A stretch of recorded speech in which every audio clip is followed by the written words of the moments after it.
Okay, so imagine this. A bank, right. But instead of money, it deals in memories. Yeah, actual memories. That's the world we're exploring today with Neurobank. Exactly. We've been looking at these chapters that lay out this whole fascinating narrative. It's all about storing, pawning, even trading your past. It's a pretty mind-bending idea. I mean, externalizing memory, what does that even do to our sense of self? Right. And at the heart of it is Marla Chen. She's a memory teller there. Been doing it for 5 years, the text says. So she knows the ropes. Yeah, she handles people's personal histories every day. Our story kind of kicks off with her just going through the motions, you know? The normal routine in this, well, not so normal place. And that normality is key, isn't it? It really sets you up for when things go sideways. Totally. It shows how even really wild technology can just become part of the everyday. Until it isn't. Precisely. And that brings us to Gideon Rusk. He shows up clearly upset. Wants to pawn a memory, right? A recent one. Yeah, just 8 minutes from 3 nights before. Yeah. Seems like it was intense. And his request is the strange part. Definitely. He says just lock it away. Doesn't want a retrieval date or anything. Just gone. Which isn't really how pawning works, is it? It implies you want it back eventually. His desire to just ditch it permanently. That's telling. It screams, get rid of this, yeah. A big red flag for Marla, you'd think. And then the system itself throws up another flag. The priority access code required. Turns out the memory might be linked to a legal case. Okay, so now it's not just personal trauma. It's potentially evidence. Exactly. Suddenly the stakes are much higher. And you start thinking, how does this interact with, the actual legal system? Can memories be reliable evidence? Especially if they're to be stored like this. That's the million-dollar question, and then things get even weirder. During the transfer process, Marla catches a glimpse. Just fragments, right. Yeah, shapes, sounds, a wave of emotion, then a flash of red, like blood. And maybe the glint of something sharp? A knife? A muffled sound, like a scream? Wow. Intense. And just like that, bam, system locks her out, access denied. Leaving her and us with this really disturbing snapshot and a ton of questions. Right, so that's our mission here. Follow Marla as she tries to figure out what's really going on with this memory and what it means to live in a world where your past is essentially data that can be, well, fiddled with. That glimpse is so effective. It really hooks you. You feel Marla's need to understand what she saw. It hints at just how raw these stored experiences are. Yeah, she just can't let it go. It's against the rules, totally against protocol, but her gut tells her something's wrong. That tension between the rules and your conscience, it feels very human.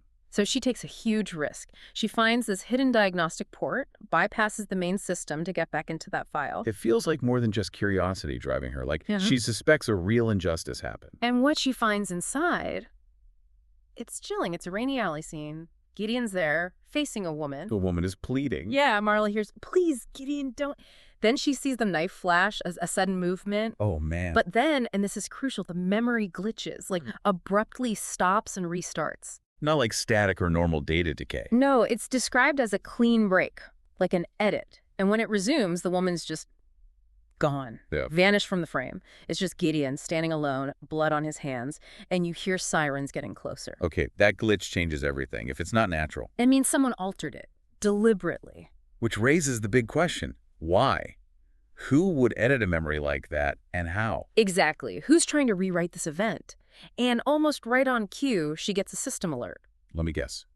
Law enforcement. Yep. Central Law Enforcement has officially requisitioned Gideon Rusk's memory file, so others are definitely interested. Her instincts were spot on. So the memory is evidence, or at least they think it is, which makes the potential tampering even more serious. Then Detective Lira Vaughn shows up at Neurobank, asks Marla specifically about Gideon Rusk. Awkward. Very. Marla sticks to the rules, denies seeing the memory's contents, but you can just feel the tension. Vaughn's watching her closely. Marla's walking a fine line now, hiding things from the police while trying to figure out the truth herself. She still can't shake it. So she takes another risk, goes to Gideon's last known address. And what does she find?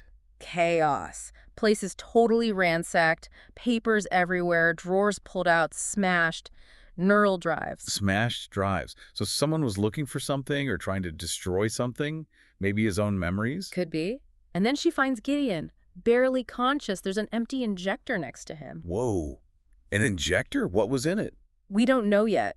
But then Gideon manages to whisper something.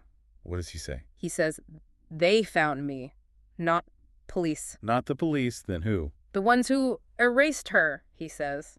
She wasn't supposed to die. I tried to help. They made it look like I killed her. Okay, that flips the whole narrative.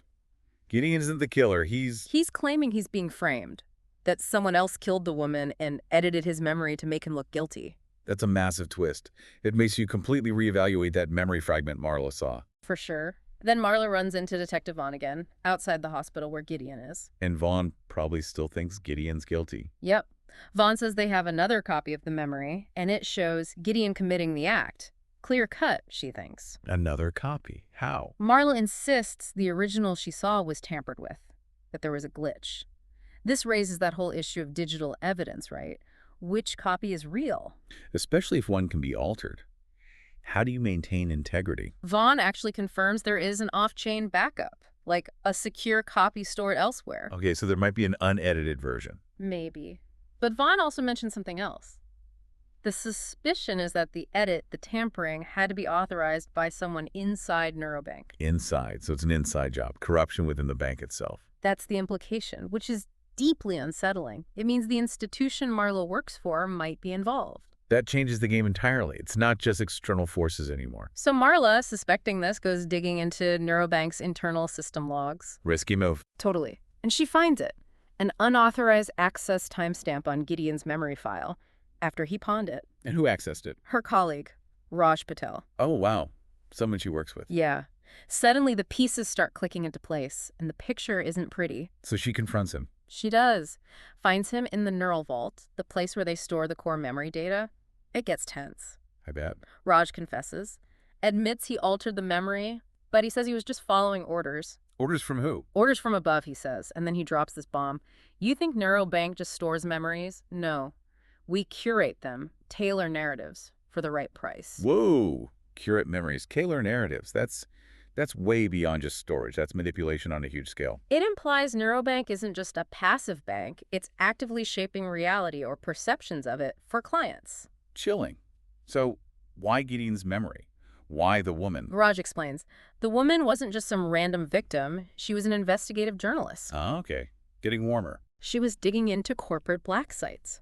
Places where Neurobank or someone connected to it wasn't just storing volunteered memories, but forcibly extracting them. Forcibly extracting memories. That's horrifying. So Neurobank has this whole dark, unethical underbelly. Seems like it. And Gideon, Raj calls him collateral damage. He stumbled into something he shouldn't have, tried to help the journalist maybe. So they killed her and framed Gideon to cover it all up. And used Neurobank's own tech to do it. Exactly. And now Marla knows, which puts her in danger. He realizes she knows too much. Yep. Raj tries to use the extraction tech on her, tries to wipe her memory of the whole thing. No. So she becomes the next target. It looks bad, but just then. Saved by the bell. Or the sirens. Pretty much. Detective Vaughn and her team show up. They must have been tracking Raj or got tipped off somehow. Figness. They arrest Raj, and Vaughn confirms it later.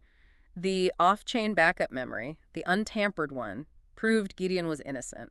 Raj's confession sealed it. So some justice is served, at least for Gideon. Yes, but Marla's left reeling. That final thought she has, it's powerful. What is it? Just how much we trust our memories, right? Mm-hmm. They feel so real, so us, but they can be fragile, they can be changed, they can even lie. Our whole understanding of Neurobank, maybe memory itself, is just shattered. It really speaks to that vulnerability. If our past can be edited externally, what does that mean for truth, for identity? So, yeah, we went from this one weird memory pawn to uncovering this huge conspiracy. Corporate secrets, forced memory extraction, murder, cover-ups. Yeah. All hidden inside Neurobank. Those moments like realizing the glitch was deliberate or hearing about the journalist in the black sites, then Raj's betrayal. Right. It just kept escalating. It really makes you, the listener, think, doesn't it? If memories become just data points. What kind of protections would you even need? How could you ever trust your own past or anyone else's? It's a massive ethical minefield. Yeah. What rules, what laws could possibly safeguard against that kind of manipulation we saw here? And it leaves you with that final haunting question Marla had. Yeah. How many other truths are buried in those vaults? How many other secrets are locked away in Neurobank, just waiting? It's a lot to think about. Definitely leaves you wondering.